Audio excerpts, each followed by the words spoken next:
ஒரு சிற்பி அழகான ஒரு பொம்மையை செய்து அதற்குள் தன்னுடைய சுவாச காற்றை ஊதி அது எழுந்து நடக்குது, அது பேசுது. இது ஒரு கதை அல்ல, இது ஒரு நிஜமான நீங்களும் நானும் உருவான ஒரு நிஜ கதையை பத்தி தான் பார்க்க போறோம். நம்முடைய இந்த உடல் வெறும் சதைப்பிண்டம் இல்லை என்றும் இதற்கும் கடவுளுக்கும் ஒரு மிகப்பெரிய ரகசியம் இருக்கு அப்படின்னு புனித நூல்கள்ல சொல்லப்பட்டிருக்கு. அது என்னென்ன புனித நூல்கள் வாங்க பார்க்கலாம். சேனலுக்கு தான் ஃபர்ஸ்ட் டைம் வரலாம், சேனலை லைக் பண்ணுங்க, ஷேர் பண்ணுங்க, சப்ஸ்கிரைப் பண்ணுங்க. முதல்ல நம்மளை படைச்ச அந்த சிற்பி யாரு, அந்த கடவுள் யார், வாங்க பார்ப்போம்.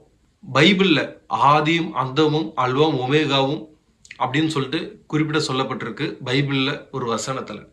இதே போல திருக்குறான்ல பார்த்தோம்னா இன்னும் சுருக்கமா அவன் ஒருவன் மட்டுமே அப்படிங்கிற விதத்துல சொல்லப்பட்டிருக்கு. அவன் எதற்கும் நிகரற்றவன், அவனுக்கு நிகராக பிரம்மஞ்சத்தில் எவரும் எதுவும் இல்லை என்று சொல்லப்பட்டிருக்கு திருக்குறான்ல. இதே போல பகவத்கீதையில என்ன சொல்லப்பட்டிருக்குன்னா, இந்த உலகம் தோன்றதுக்கு முன்னும் நான் இருந்தேன், இப்பொழுது இருக்கேன், இந்த உலக நாளைக்கு அழிஞ்சதுக்கு அப்புறமும் நான் இருப்பேன் அப்படின்னு சொல்லப்பட்டிருக்கு பகவத்கீதையில.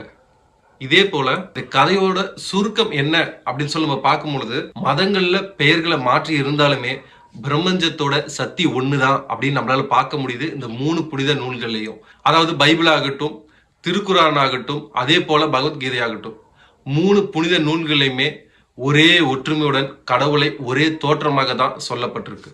இந்த பேர் அண்டத்தின் அதிபதிக்கும் இந்த சிறிய மனிதருக்குள்ள தொடர்பு நம்ம பார்த்தோம்னா அது மிகப்பெரிய ஒரு தொடர்பா இருக்கு.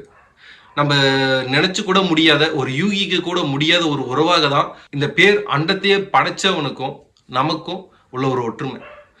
அந்த கடவுளை பத்தி நம்ம பார்க்கும் பொழுது எல்லா மதங்கள்லயும் கடவுள் ஒரே இலக்கணமாக, ஒரே அமைப்பாக, ஒரே தோற்றமாக தான் வடிவமைக்கப்பட்டிருக்கு.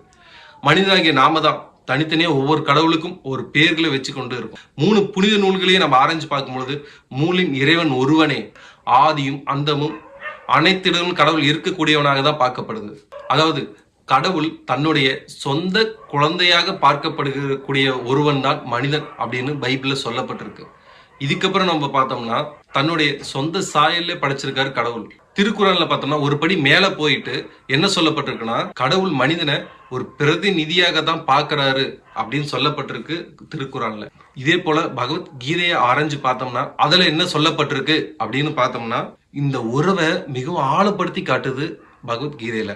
மனிதனுக்குள் இருக்கக்கூடிய இந்த ஆத்மா வேற எதுவும் இல்லை, அந்த கடவுளோட ஒரு துளிதான் அப்படின்னு சொல்லப்பட்டிருக்கு பகவத்கீதையில.